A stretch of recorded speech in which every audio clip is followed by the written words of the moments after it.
ایک اور سوال ہے جی، محمد اشرف صاحب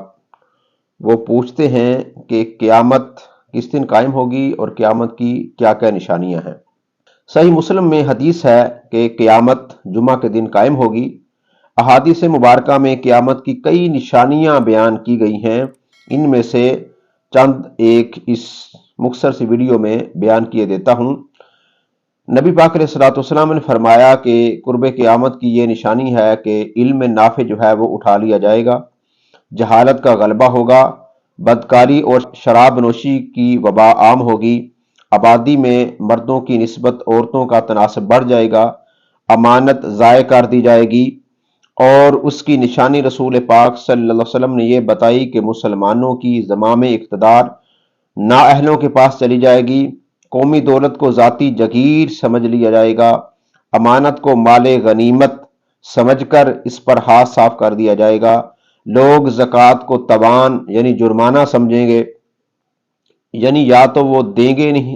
ہی نہیں، اگر دیں گے بھی تو بے دلی کے ساتھ، یعنی خوش ہو کر وہ زکوٰۃ نہیں دیں گے۔ علم دین دینی مقاصد کے لیے نہیں حاصل کیا جائے گا، بلکہ علم دین بھی دنیاوی مقاصد کے لیے حاصل کیا جائے گا۔ مرد اپنی بیوی کا اطاعت گزار ہوگا اور ماں کا نافرمان ہوگا، لوگ ذہنی اور فکری طور پر باپ سے دور ہو جائیں گے اور دوستوں کے قریب تر ہو جائیں گے، مساجد میں لڑائی جھگڑے اور شور و غوغا ہوگا، بدکار سرکش لوگ سردار اور رہنما بن جائیں گے، نہایت کمینہ شخص قوم کا رئیس ہوگا،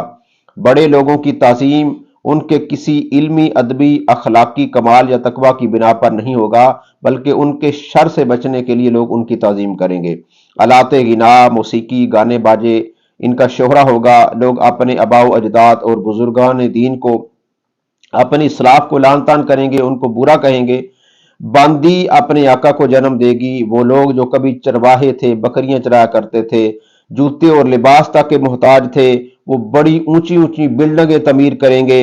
احادیث مبارکہ میں اور بھی بہت ساری علامات مذکور ہیں، لیکن ہمیں خواب غفلت سے بیدار کرنے کے لیے یہی کافی ہیں، بشرط یہ کہ ہم نے قبول حق کے لیے اپنے ذہن کے دریچے اور دل کی آنکھیں کھول رکھی ہوں۔ ارشاد باری تعالیٰ ہے فَإِنَّهَا لَا تَعْمَى الْأَبْصَارُ وَلَكِنْ تَعْمَى الْقُلُوبُ الَّتِي فِي الصُّدُورِ کہ آنکھیں اندھی نہیں ہوتی، بلکہ وہ دل بصیرت سے محروم ہو جاتے ہیں جو سینوں میں دھڑکتے ہیں۔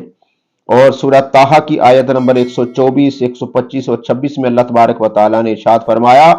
وَمَنْ أَعْرَضَ عَنْ ذِكْرِي فَإِنَّ لَهُ مَعِيشَةً ضَنْكًا وَنَحْشُرُهُ يَوْمَ الْقِيَامَةِ أَعْمَىٰ کہ جو ہماری نصیحتوں سے منہ موڑے گا ہم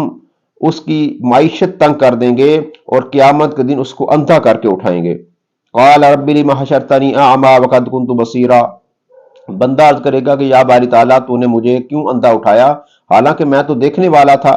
تو اللہ پاک فرمائے گا قال كذلك اتتك آياتنا فنسيتها کہ جیسے ہماری آیات تیرے پاس آئیں تو تو نے ان کو بھلا دیا، وكذلك اليوم تنسى اور آج ہم بھی تجھے بھلا رہے ہیں، آج ہم بھی تمہیں فراموش کر رہے ہیں۔ اللہ تبارک و تعالی ہم سب کو